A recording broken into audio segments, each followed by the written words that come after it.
ministère de la Famille et de la Solidarité, le Conseil a adopté le décret portant réglementation des interventions dans le domaine humanitaire au Burkina Faso.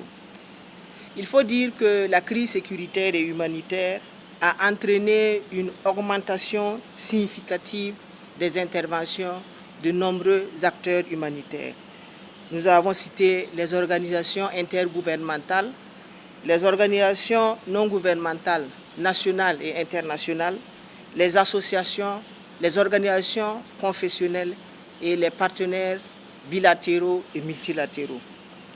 Sans négliger vraiment l'apport de tous ces partenaires à la gestion de la crise auprès de l'État, de nombreuses insuffisances ont été décelées.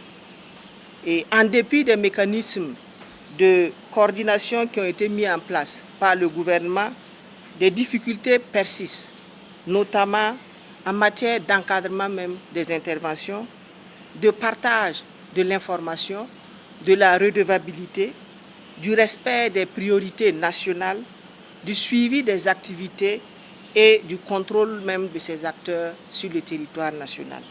Ce décret va nous permettre, premièrement, d'accréditer les organisations et structures habilitées à intervenir dans le domaine humanitaire. Cela va permettre à l'État d'avoir une maîtrise du nombre de ces organisations et surtout d'avoir un regard particulier sur leur répartition sur le territoire national et surtout sur leur zone d'intervention. Ça va nous permettre aussi d'encadrer l'utilisation des ressources de ces partenaires qui doivent désormais allouer 80% de leurs ressources à la satisfaction directe des besoins des bénéficiaires. C'est-à-dire qu'il va falloir réduire drastiquement le pourcentage alloué au fonctionnement de ces structures.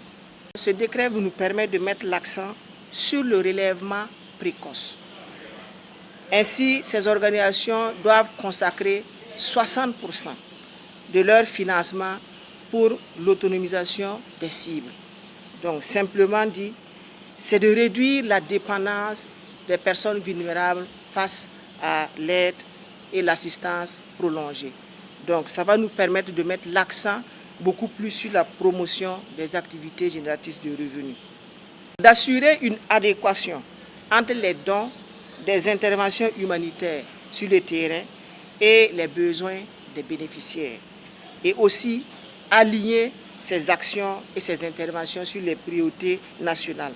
En termes clairs, un don doit être fait sur la base d'un besoin qui a été exprimé par les bénéficiaires au travers de la définition des priorités de l'État et de ses sectoriels.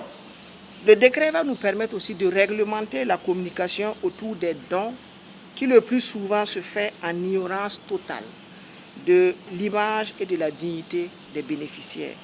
Il est désormais interdit, par exemple, d'exposer l'image des personnes vulnérables derrière les sacs de riz, les sacs de mil et les bidons d'huile qu'on est en train de donner sur le terrain.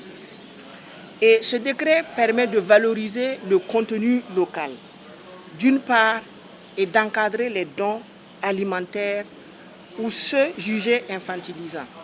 Et en ce sens que tout don alimentaire n'est accepté que si les produits sont acquis sur le marché local. Un partenaire veut donner du riz, du mil, du maïs, de la semoule de maïs, de la farine infantile, le partenaire doit acquérir prioritairement ces produits sur le marché local.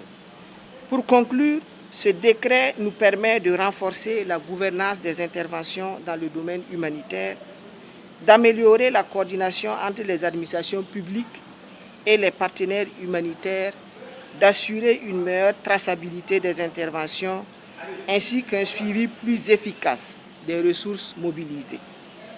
Elle contribuera également à garantir que les interventions dans le domaine humanitaire soient conduites dans le respect des exigences sécuritaires nationales, de la souveraineté de l'État et des priorités définies par le gouvernement. Désormais, l'assistance humanitaire se fera au Burkina Faso dans le strict respect de la dignité des personnes vulnérables.